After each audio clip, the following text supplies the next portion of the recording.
नमस्कार दोस्तों, स्वागत है आप सभी का सोदरा भोजपुरी में। चलिए आज हम बात करने वाला है खेसारी लाल यादव के बारे में। तो उनका एक आज गाना आया है जिसका नाम है सेंट के सीसी। ये गाना काफ़ी तहलका मचा रहा है।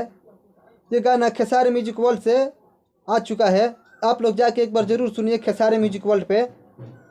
इस गाने का लेखक कृष्णा बेदर्जी जी है और म्यूजिक भी उन्हीं का है। खेसारी लाल यादव के साथ यह गाना शिल्पी राज जी ने गाई है। खेसारी लाल यादव के वीडियो में सपना चौहान जी काम की है। तो सेंट के सीसी के बारे में बात कर रहे हैं। तो सेंट के सीसी एक और कलाकार का आया है। हम उनका नाम नहीं लेना चाहते हैं क्योंकि भोजपुरी में विवाद करने के लिए लोग ये कुल काम करते हैं। तो आप लोग विवाद पर ध्यान मत दीजिए। आप लोग को जिसका गाना अच्छा लगे उसी का गाना सुनिए, खूब मस्ती कीजिए, एंजॉय कीजिए।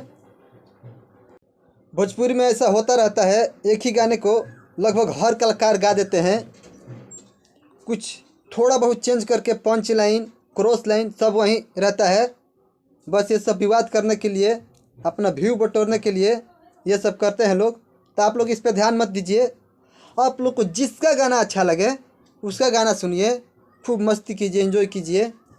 आप लोग विवाद के चक्कर में ना पड़े। तो चलिए अब हम आप लोगों को मिलते हैं अगले वीडियो में। तब तक के लिए थैंक यू सो मच हमारे वीडियो देखने के लिए। हम ऐसे मज़ेदार वीडियो लेकर आते रहेंगे आप लोगों के बीच। हमसे जुड़े रहने के लिए हमारे चैनल को सब्सक्राइब कीजिए। बहुत बहुत शुक्रिया। जय हिंद, जय भोजपुरी।